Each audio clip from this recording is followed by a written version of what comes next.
bersyukur melihat keberadaan kita semua yang hadir hari ini. Saya yakin, saya percaya bahwa Anda semua adalah orang-orang yang mengasihi Tuhan. Karena dalam pergumulan, hanya orang yang mengasihi Tuhan dengan benar yang mampu bersyukur dan berkata, terpujilah Tuhan. Karena Dia yang memberi, Dia yang mengambil, Dia yang memberkati kehidupan kita semua, bahkan Dia yang membentuk kehidupan kita. Amen. Sekali lagi refnya saja, naikkan pujian ini di hadapan Tuhan.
Terima kasih untuk kesetiaan-Mu, terima kasih untuk pembelaan-Mu yang kami alami setiap hari.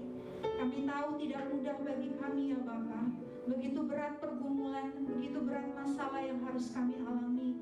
Mungkin beberapa dari kami hampir kehilangan harapan. Tapi kami bersyukur hari ini kami boleh ada di tempat ini. Dan kami berkata, terpujilah Tuhan, terpujilah nama-Mu Tuhan. Kau sanggup melakukan perkara yang ajaib dalam kehidupan kami. Jiwa kami semakin menyadari bahwa kami tidak dapat hidup tanpa Tuhan sedetik pun dalam kehidupan ini. Karena itu Tuhan, pegang kehidupan kami, tuntun langkah kami. Kami rindu sore hari ini kami diberkati dengan kebenaran firman Tuhan. Menjadikan kami pribadi-pribadi yang mengasihi Tuhan, semakin dewasa, semakin berkualitas untuk mengasihi Engkau. Terima kasih Bapa, berikan telinga dan hati seorang murid bagi setiap kami.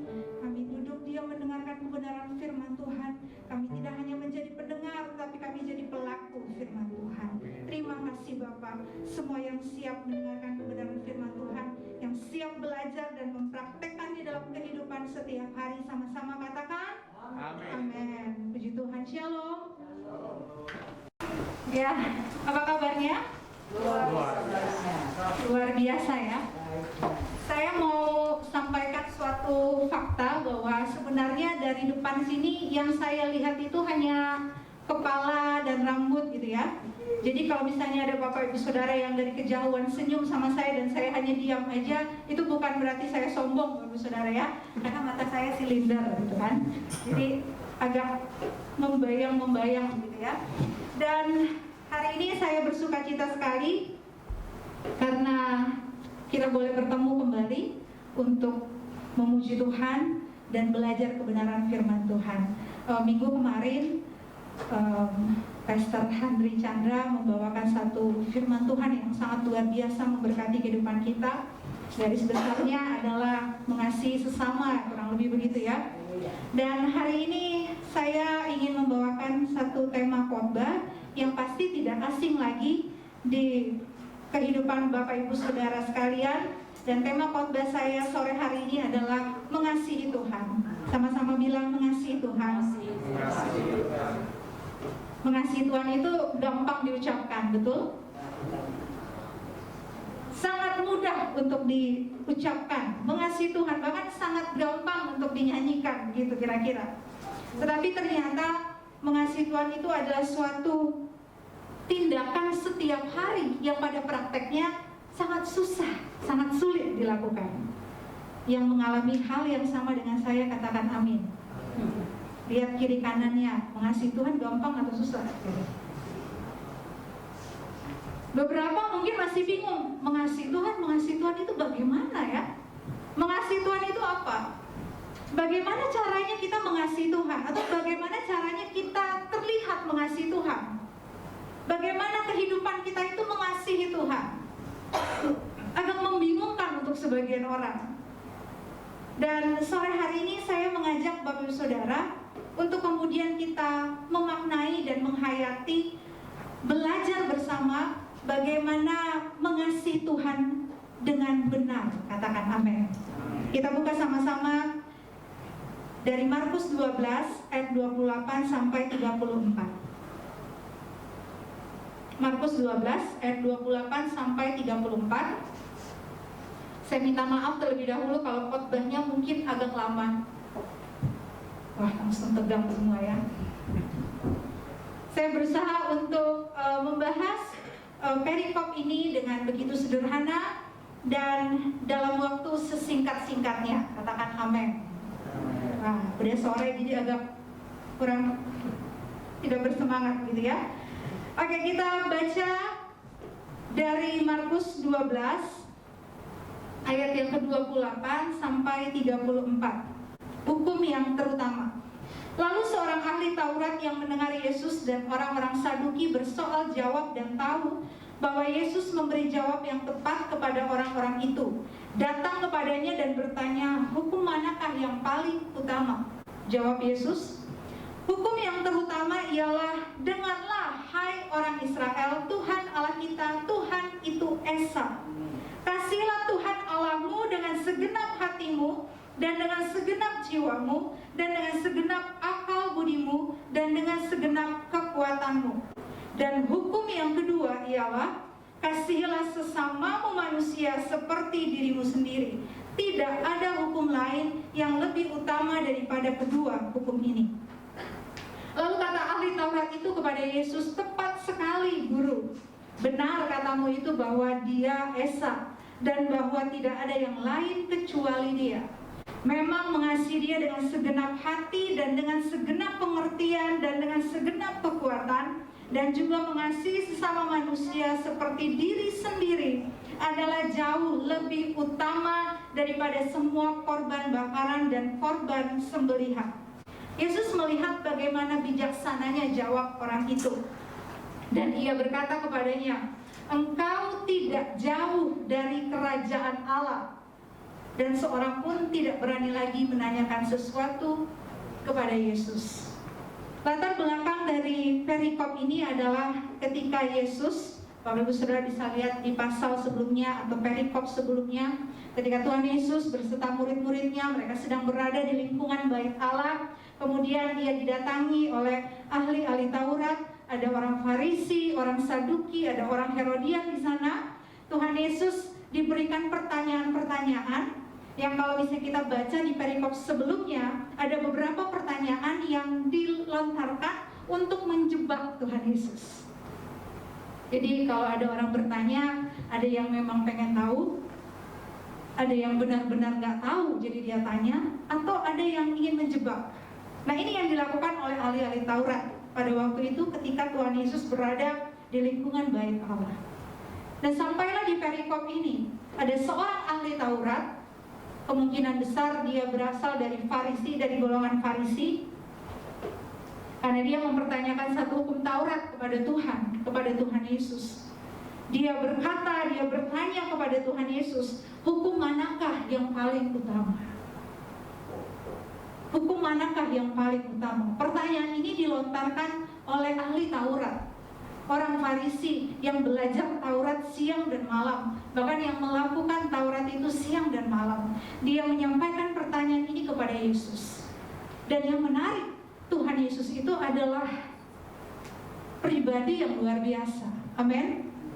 Setiap pertanyaan-pertanyaan yang dilontarkan, pertanyaan yang menjebak atau pertanyaan apapun itu, dia selalu menjawabnya dengan bijaksana. Dia selalu menjawabnya dengan jawaban-jawaban yang luar biasa. Termasuk dengan pertanyaan ini. Tuhan Yesus menjawab, Tuhan tahu ini orang ahli Taurat. Kemungkinan besar ahli Taurat ini sedang menjebak Yesus, atau mungkin dia ingin tahu apa tanggapan Yesus, atau mungkin karena dia tidak terlalu percaya dengan rekan-rekan yang lain, ahli Taurat yang lain, jadi dia ingin konfirmasi apakah Tuhan Yesus itu sesuai dengan apa yang mereka katakan. Jadi dia ingin tahu apa tanggapan Yesus, karena itu dia bertanya. Dan yang menarik, Tuhan Yesus menjawab. Ayat 29, Bapak Ibu Saudara. Hukum yang terutama ialah, dengarlah hai orang Israel, Tuhan Allah kita, Tuhan itu Esa. Tuhan Yesus sedang mengulang dari kitab Ulangan, sebuah pengakuan iman orang Yahudi, sebuah pengakuan iman. Dengarlah hai orang Israel, disebutkan sebagai Shema orang Israel. Dengarlah hai orang Israel, Tuhan Allah kita, Tuhan itu Esa. Ini adalah pengakuan iman orang Yahudi. Seluruh orang Yahudi, seluruh bangsa Yahudi tahu ini, karena ini pengakuan iman mereka. Tuhan Yesus menjawab dari pertanyaan sang ahli Taurat ini dengan pertanyaan, dengan jawaban yang luar biasa. Dia mengulang kembali, seperti kalau bahasa sederhananya, ingat nggak pengakuan iman kita? Kira-kira begitu ya. Dengarlah hai orang Israel, Shema, Allah itu Esa. Dan kemudian dia berkata, karena Allah itu Esa, Allah kita absolut, dia berkata, kasihilah Tuhan Allahmu. Ini hukum yang terutama. Ini hukum yang paling mendasar, hukum yang paling penting bagi bangsa Israel. Kasihilah Tuhan Allahmu. Kasihilah Tuhan Allahmu dengan segenap hatimu, dan dengan segenap jiwamu, dan dengan segenap akal budimu, dan dengan segenap kekuatanmu. Orang Israel itu sudah terbiasa dengan kalimat ini. Orang Israel itu mempunyai pandangan hidup, prinsip hidup adalah mengasihi Tuhan. Tuhan itu lebih dari segalanya.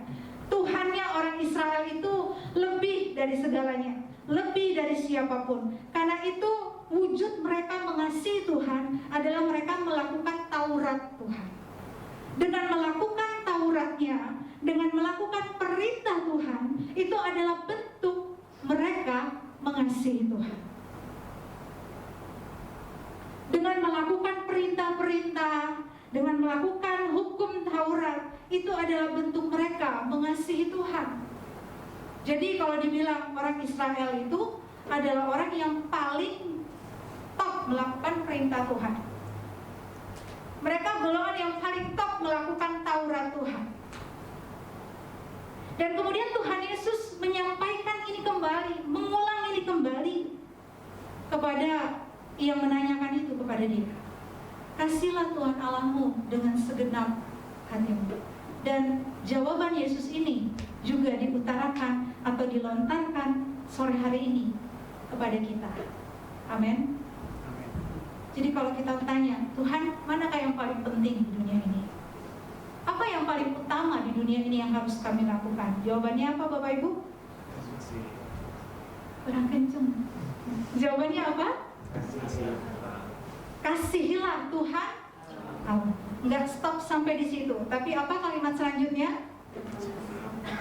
Dengan segenap hatimu, kemudian segenap jiwamu, dan dengan segenap, dengan seluruh kehidupan kita mengasihi Tuhan.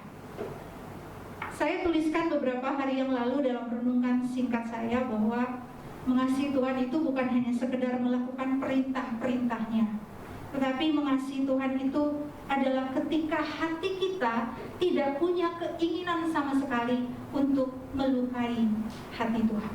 Bangsa Israel dengan melakukan perintah Tuhan, dengan melakukan Taurat Tuhan, itu wujud mereka mengasihi Tuhan.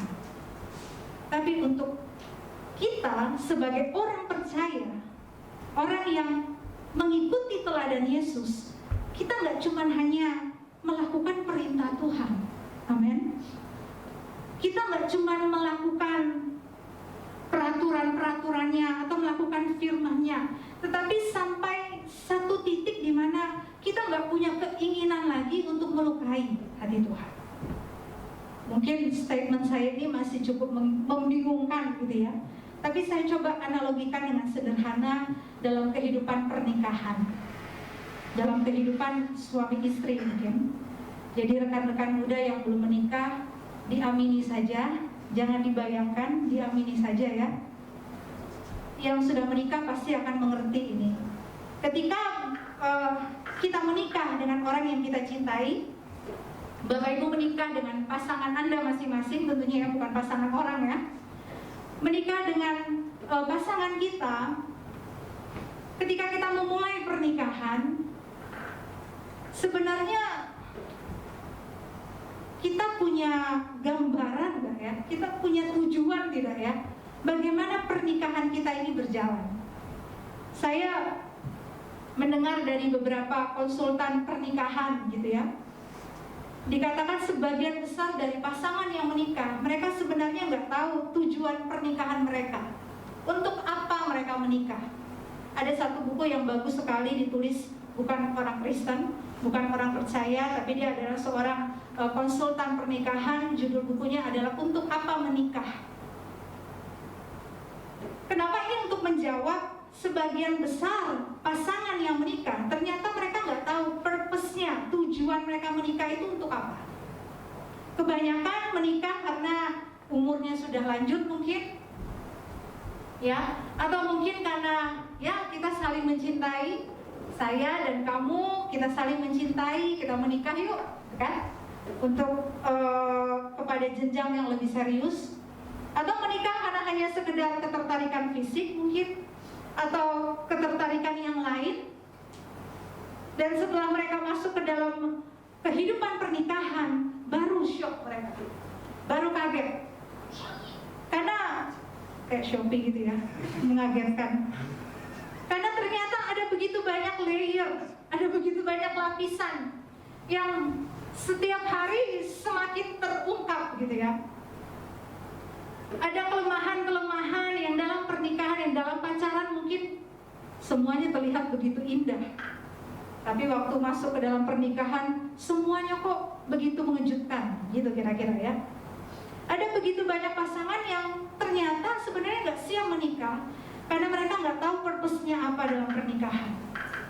Dan ada satu teori yang luar biasa yang saya baca, namanya conscious marriage. Jadi garis besarnya adalah ketika kita menikah dengan pasangan kita, itu artinya kita punya komitmen.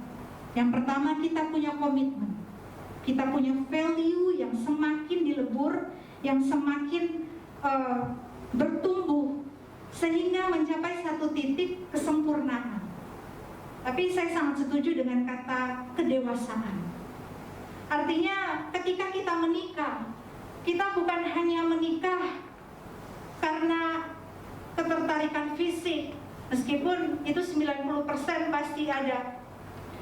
Kita menikah bukan karena kita udah lama pacaran, kita membina hubungan pacaran, akhirnya kita menikah. Kita menikah bukan karena disuruh orang tua, karena itu kita menikah. Tetapi kita menikah karena kita akan berkomitmen, dan dalam komitmen itu kita bertumbuh, saling mendewasakan. Amin. Amin. Yang udah menikah bilang amin yang kenceng dong. Jadi yang belum menikah, saya kasih tips, carilah pasangan yang ingin bertumbuh bersama-sama. Katakan amin. Jadi pernikahan itu saling mendewasakan. Saya suka dengan kata mendewasakan. Kalau kemudian kita tarik dengan relationship kita dengan Tuhan, karena saya sangat yakin dan percaya kekristenan itu bukan sekedar agama di KTP. Kekristenan itu bukan hanya sekedar ya karena di Indonesia harus punya agama jadi kita agamanya ini, agamanya Kristen. Tapi kekristenan itu berbicara tentang hubungan. Hubungan yang semakin dibangun dengan Tuhan. Hubungan yang gak cuma satu momen tertentu. Ketika kita terima Yesus, kita nangis dalam satu kebaktian, dalam sebuah altar call kita didoakan, kita berkata, aku mau ikut Tuhan, aku mau mengasihi Tuhan. Gak cuma sampai di situ saja. Tetapi kekristenan itu adalah daily proses. Proses setiap hari. Bertumbuh. Bertumbuh untuk dewasa.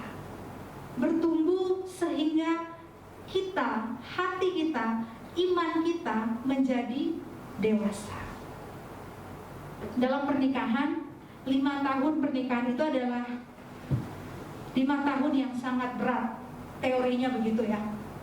Setiap 5 tahun katanya, setiap 5 tahun sekali itu pasti akan ada konflik yang cukup besar, yang akan menguji satu kualitas hubungan rumah tangga kita itu kayak apa. Tahun ini kami hampir 10 tahun ya. Ternyata 5 tahun kita udah lewati. Dan memang ada benarnya juga. Ada 5 tahun pertama itu tahun-tahun yang begitu berat. Karena kita berasal dari karakter yang berbeda. Background kita beda. Budaya kita pun juga beda. Kita punya value yang ada juga yang berbeda. Dan 5 tahun itu butuh satu perjuangan, suatu proses yang seringkali itu melukai masing-masing pasangan. Tapi kemudian waktu itu berjalan ya, Bapak Ibu Saudara yang sudah mungkin 10 tahun ke atas pernikahannya, 15 tahun atau 20 tahun, mungkin ini tahun-tahun yang menjadi tahun-tahun yang menyenangkan buat Bapak Ibu Saudara. Kenapa? Karena sudah melewati waktu-waktu yang begitu sulit, waktu-waktu yang begitu tidak nyaman untuk kita. Kenapa? Karena kita semakin diproses, kita berproses. Sebagai pasangan kita berproses. Dan saya yakin ada satu titik dalam pernikahan Bapak Ibu Saudara yang sudah menikah. Ada saat di mana Anda telah menjadi orang yang dewasa dalam pernikahan. Orang yang dewasa itu akan memahami pasangannya. Amin. Orang yang dewasa itu, dewasa dalam pernikahan, dia tidak ingin sampai ke satu titik, dia tidak ingin melukai hati pasangannya. Katakan amin. Ini bapak-bapak, ibu-ibu juga boleh. Bapak-bapak dalam pernikahan, bapak-bapak tidak perlu curiga, tidak perlu takut untuk melakukan apa yang istri Anda mau. Misalnya, Pak, jangan makan babi kebanyakan. Kan? Pak, jangan begadang deh. Atau jangan terlalu banyak makan yang berkolesterol gitu ya. Dengan satu tujuan supaya bukannya si istri kepo sebenarnya. Ini bukan satu ini ya, Bapak Ibu Saudara ya. Bukan satu pembenaran diri ya. Tapi saya merasakan hal yang sama. Para ibu, para istri pasti menginginkan suaminya menjadi lebih baik. Amin. Dalam segi kesehatan, dalam hal apapun juga. Tapi orang yang dewasa, dia akan melakukan apa yang istrinya katakan, bukan karena dia takut sama istrinya. Yes? Boleh katakan yes? Bukan karena dia jadi suami-suami yang takut istri, enggak. Sekali lagi boleh katakan yes? Yes. Tapi karena dia mengasihi istrinya. Amin? Karena dia mengasihi pasangannya. Jadi dia gak mau melukai hatinya. Dia gak mau buang energi lagi untuk konflik-konflik yang kecil kayak gitu. Amin. Saya bicara ini sampai satu titik pernikahan yang sudah sangat dewasa. Om Robi, Tante Deborah, Inang gitu kan, Tante Maria, Om Samuel, mungkin lagi sedang menikmati hubungan pernikahannya. Kenapa? Karena sudah melalui banyak hal. Om Suryadi, Ci Anita, mungkin tahun-tahun yang berat sudah berlalu, di mana kita saling melebur, value kita saling melebur, karakter kita semakin diperbaharui begitu ya setiap hari, sampai mencapai satu titik di mana kita sudah dewasa. Kita melakukan kemauan istri bukan karena kita takut sama istri kita. Kita melakukan keinginan suami karena kita takut dimarahin suami kita. Enggak, tapi karena saya mengasihi dia. Katakan amin. Amin. Saya nggak boleh begini, saya nggak boleh begitu. Bukan bahasa itu lagi, tapi diganti dengan kata begini: saya mau melakukannya. Jadi bukan kalimat, Pak saya nggak boleh begini, saya nggak boleh ngelakuin A, ngelakuin B, saya nggak boleh begitu. Tapi sudah mencapai satu titik kedewasaan di mana saya mau melakukannya karena saya ingin menyenangkan hati pasangan saya. Ini dalam kehidupan pernikahan. Begitu pula dalam kehidupan hubungan kita dengan Tuhan. Titik di mana kita menjadi pribadi yang lebih dewasa dari hari-hari yang lalu, sehingga kita melakukan apa yang Tuhan mau, bukan sekedar melakukan perintah Tuhan. Kita melakukan satu pelayanan, kita rajin beribadah, bukan karena saudara takut masuk neraka. Katakan amin. Saudara tidak melakukan hal-hal yang tidak berkenan di hadapan Tuhan bukan karena saudara takut nanti nggak masuk surga, atau saudara takut nanti Anda dikutuk, tidak diberkati. Tetapi mencapai satu titik kedewasaan di mana saya melakukannya karena saya mau dan karena saya tidak ingin melukai hati Tuhan. Katakan amin. Jadi kedewasaan ini yang diperlukan. Karena itu saya senang dengan istilah kedewasaan. Kedewasaan dalam mengasihi Tuhan, kedewasaan dalam mengasihi sesama kita, kedewasaan dalam kerohanian kita. Itu yang Tuhan inginkan sebenarnya. Tuhan itu paling paham, Tuhan itu paling mengerti bahwa sangat susah untuk kita melakukannya. Begitu sulit kita melakukannya. Mengasihi Tuhan, sedangkan hidup saya begini-begini aja. Mengasihi Tuhan, begitu banyak masalah, begitu banyak pergumulan yang harus saya alami, dan saya harus bilang mengasihi Tuhan. Justru ketika kita mengasihi Tuhan, meskipun dalam pergumulan yang berat, meskipun Tuhan sepertinya nggak jawab doa-doa kita, meskipun mungkin keinginan kita tidak terlaksana, tidak diwujudkan oleh Tuhan, itu menunjukkan kualitas kasih kita di hadapan Tuhan. Amin. Orang yang dewasa itu akan bertahan kepada orang yang dia cintai meskipun keadaan begitu berat. Amin.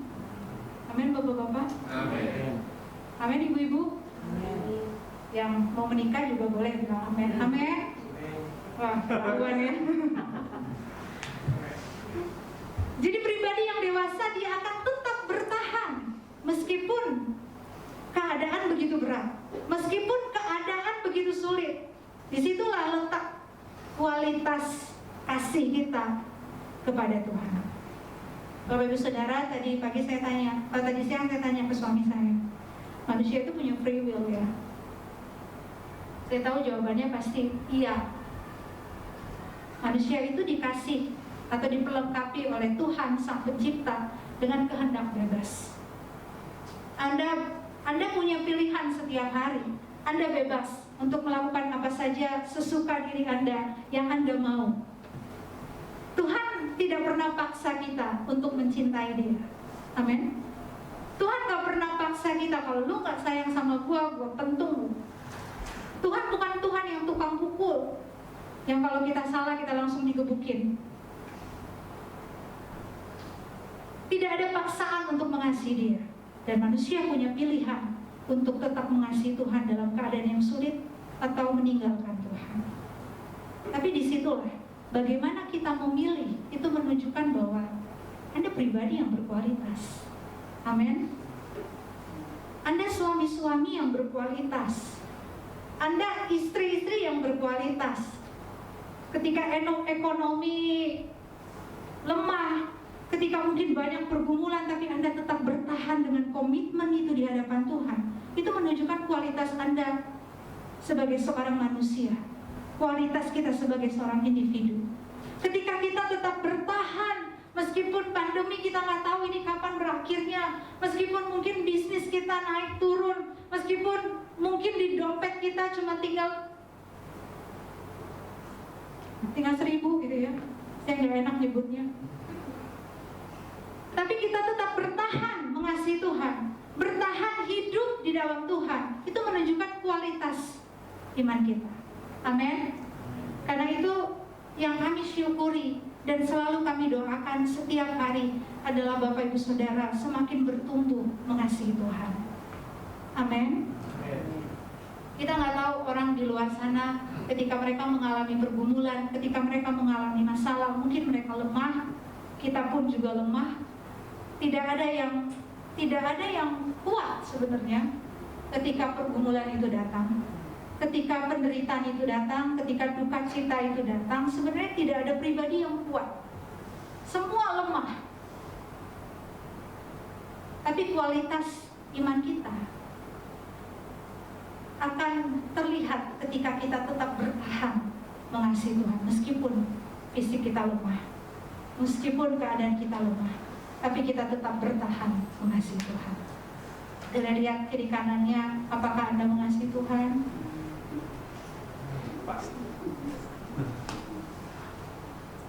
Jadi mengasihi Tuhan itu begitu sulit.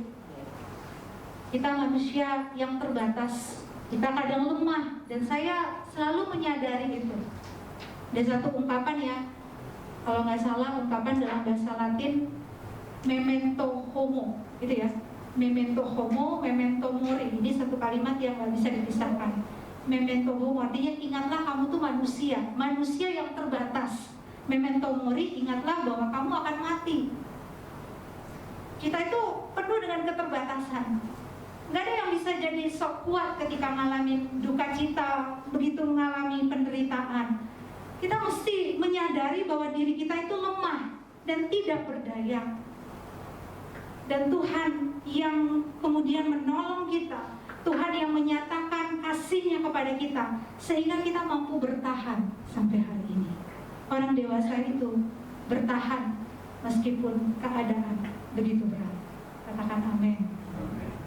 Bapak Ibu Saudara, ketika kita mengasihi Tuhan dengan benar, kita akan mengasihi Tuhan sesama kita dengan benar pula. Karena dua hukum ini tidak dapat terpisahkan. Bagaimana kita dapat melakukan hukum Tuhan? Kasihilah Tuhan Allahmu dengan segenap hatimu. Bagaimana kita mengaplikasikannya dengan kehidupan kita, dalam kehidupan kita setiap hari? Wujudnya bagaimana? Wujudnya ya dengan mengasihi sesama. Karena manusia di sekitar kita itu selalu bersinggungan dengan kita. Kita bukan individu yang hidup sendiri di dunia ini kan. Kita pasti hidup bersama-sama. Kita saling membutuhkan satu dengan yang lain. Dan seperti Amsal bilang, besi menajamkan besi, sesama manusia menajamkan sesamanya. Jadi bentuk kasih kita kepada Tuhan itu juga terlihat ketika kita mengasihi sesama kita. Tuhan itu sangat mengasihi kita. Bapak Ibu Saudara, Bapak Ibu terbatas deh membayangkan kasih Tuhan. Kita ini terbatas untuk menggambarkan besarnya kasih Tuhan dalam kehidupan kita. Kita ini terbatas untuk memaknai kesabarannya Tuhan. Saya suka dengan kata kesabarannya Tuhan. Kenapa? Karena kita manusia yang kadang-kadang gak sabar dengan diri kita sendiri. Dengan diri kita sendiri aja kita gak sayang, kita gak sabar, apalagi dengan sesama kita. Padahal Tuhan memberikan keteladanan yang luar biasa. Beberapa waktu terakhir ini saya kemudian berpikir, wow, Tuhan itu luar biasa sayangnya sama manusia. Bapak Ibu, Tuhan itu begitu mengasihi kita. Apakah Kita sadar tidak bahwa kasih Tuhan itu begitu besar buat kita. Kasih Tuhan itu begitu luas, nggak bisa kita batasin, nggak bisa kita bayangkan kalau saya bilang tadi. Karena itu yang Tuhan inginkan juga adalah kita belajar menggunakan standar itu untuk mengasihi sesama kita. Katakan amin. Manusia itu punya banyak kelemahan dan keterbatasan. Amin. Saya ini makhluk yang terbatas. Saya sudah berusaha terus berjuang bagaimana saya berkenan di hadapan Tuhan. Tetap aja ada poin-poin yang gagal setiap hari. Kadang bete, kadang kesel, kadang marah. Ini manusia yang tanpa daya, manusia yang terbatas. Kalau saya berpikir ya, kalau Tuhan pakai standarnya kita, gitu ya. Kalau ada orang salah sama kita terus kita hukum orang itu, kalau ada orang yang salah sama kita terus kita benci dia, kalau Tuhan pakai standarnya kita, ini semua manusia, populasi manusia itu nggak akan ada sampai hari ini. Pasti semua binasa. Amin. Pasti semua kena hukuman dari Tuhan. Pasti semua kena kutuk dari Tuhan. Kenapa? Semuanya berdosa. Tapi yang luar biasanya adalah Tuhan memberikan keteladanan ketika Dia mengasihi kita, seolah-olah Dia berkata bahwa ini loh jalannya, ini loh caranya, bagaimana kamu harus mengasihi sesamamu manusia. Dia berkata, kasihilah sesamamu manusia seperti dirimu sendiri. Ini hukum yang tidak pernah terpisahkan. Mengasihi manusia, mengasihi sesama kita, artinya kita mungkin tidak mentolerir kesalahannya atau pelanggarannya, tetapi menerima keberadaannya yang berharga di mata Tuhan. Seberdosa-dosanya orang, sebegitu bejatnya manusia, di hadapan Tuhan dia itu berharga. Di hadapan Tuhan dia punya kesempatan yang sama untuk dipulihkan. Katakan amin. Jahat-jahatnya kita di hadapan Tuhan, kita ini berharga di mata Tuhan. Kita punya kesempatan untuk kemudian diangkat Tuhan, dan gak cuma diangkat tetapi dibentuk Tuhan, dididik Tuhan dalam kebenaran, sehingga setiap hari kita itu berproses dalam kebenaran firman Tuhan, sehingga kehidupan kita itu menjadi lebih dewasa dari hari yang kemarin. Amin, Bapak Ibu Saudara. Jadi kalau kita lihat ada rekan-rekan kita yang sedang mengalami proses dari Tuhan, tetap doakan dia. Amin. Mungkin hari-hari ini kita sedang mengalami proses kehidupan, proses yang Tuhan berikan, dan itu mungkin tidak mudah, begitu sulit. Tuhan tahu, Tuhan mengerti. Tuhan paling mengerti keadaan kita. Tuhan paling memahami keadaan kita. Karena itu ini perintah yang tidak pernah dilepaskan. Ini perintah yang begitu harus kita lakukan dengan segenap hati kita. Kita gak akan pernah bisa mengasihi sesama kita dengan benar kalau kita tidak mengasihi Tuhan terlebih dahulu.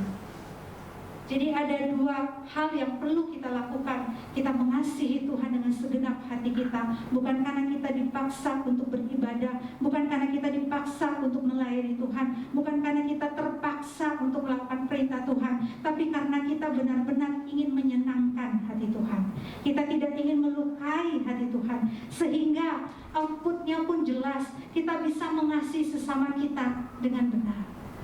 Kita bisa membawa sesama kita itu mengalami kasih Tuhan. Berat banget ya Bapak Ibu Saudara. Jadi orang Kristen itu bukan hanya berdoa minta berkat sama Tuhan. Amin.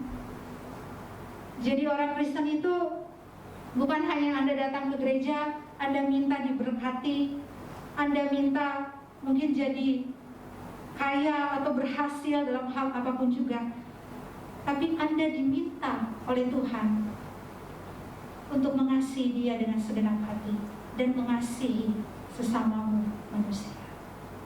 Sampai di sini boleh katakan amin? Amin. Apakah begitu berat untuk dilakukan? Kami pun sebagai hamba Tuhan sangat berat ini. Tapi yang saya percaya bahwa dalam kehidupan kita, Tuhan itu membentuk kita dengan luar biasa. Setiap hari adalah proses untuk kita menjadi lebih baik dari hari kemarin. Setiap hari itu adalah proses di mana kita semakin didewasakan di hadapan Tuhan. Dan hanya orang-orang yang mengasihi Tuhan dengan benar, dia tetap bertahan dalam proses yang dialami tersebut. Amin. Jadi boleh bilang kiri kanannya bertahan. Bertahan mengasihi Tuhan. Bertahan untuk mengasihi sesama manusia. Sekarang Bapak Saudara boleh lihat kiri kanan, depan, belakang, itu sesama kamu, sesama Anda, sesama kita. Mereka orang-orang yang berharga di mata Tuhan. Mereka orang-orang yang diperjuangkan oleh Tuhan. Mereka adalah orang-orang yang ditebus oleh Tuhan. Saya suka statement dari suami saya. Kenapa kita harus mengasihi sesama kita? Karena mereka, sesama kita, kita semua adalah orang-orang yang ditebus oleh Tuhan. Tuhan aja menebus kita dengan darah yang mahal. Tuhan itu menebus bahkan orang yang jahat, orang yang kelihatannya nggak punya kesempatan lagi deh. Orang yang kayaknya, dipinggirkan oleh dunia, gitu ya, diasingkan oleh orang lain. Mungkin kita berpikir seperti itu. Mungkin kita keluar dari sini, kita bertemu dengan orang-orang yang sangat menyebalkan, orang-orang yang susah dibilangin, orang yang mengesalkan atau bagaimanapun juga keadaan mereka. Mereka adalah pribadi yang berharga di mata Tuhan. Dan sekali lagi Bapak Saudara perlu ingat bahwa mereka punya kesempatan yang sama menerima kasih Tuhan. Amin. Jadi kalau Anda mengasihi Tuhan dengan benar, Anda pasti akan pulang dan mengasihi sesamamu dengan benar. Tidak terbatas memberi saja, tidak terbatas dengan hal-hal yang materi, tetapi Anda bersama-sama dengan mereka ketika mereka mengalami masa-masa susah, masa-masa sulit, mendoakan mereka. Itu adalah bentuk kita mengasihi mereka dengan benar. Amin. Saya undang pemain musik. Sudah ya, singer maksudnya. Pemain musiknya maksudnya Hizkia. Saya jemput kita semua bangkit berdiri, Bapak dan Saudara.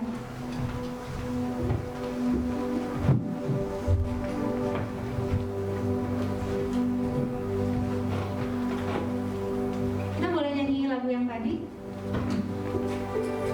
Boleh ya Bapak Ibu? Bukan karena ini lagu ciptaan saya loh. Tapi jujur saya nggak tahu mau nyanyi lagu apa, jadi ya udah nyanyi lagu firman aja. Saya bersyukur bahwa melihat Bapak Ibu Saudara selalu setia datang beribadah, meskipun tempat ibadah kita mungkin pindah-pindah dalam sebulan lebih ini, tapi Bapak Ibu Saudara komit untuk datang beribadah, untuk belajar kebenaran firman Tuhan. Dan yang kami doakan adalah dalam keterbatasan kita, Bapak Ibu Saudara mengalami hadirat Tuhan, mengalami pengalaman yang indah bersama dengan Tuhan, mengalami kasih Tuhan, sehingga kita boleh mengasihi Tuhan dan mengasihi sesama kita.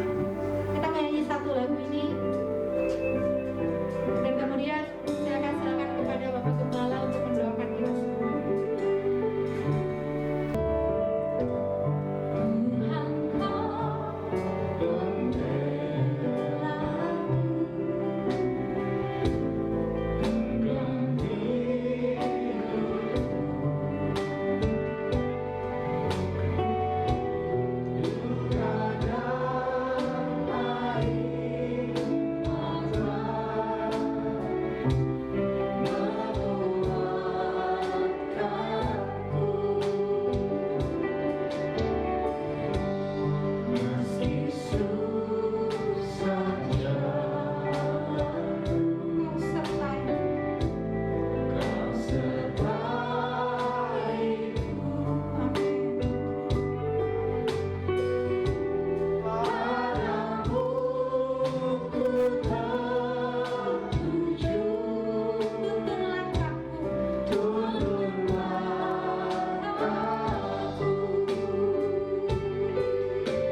sejenak teduhkan hati dan pikiran kita. Kita mau meresponi firman Tuhan. Saya percaya kita semua adalah pribadi-pribadi yang rindu mengasihi Tuhan. Kita adalah orang-orang yang mau terus berkata, Tuhan, apapun yang terjadi dalam kehidupan kami, melewati mungkin masa-masa sulit dalam kehidupan, tantangan, ada persoalan, ada pergumulan,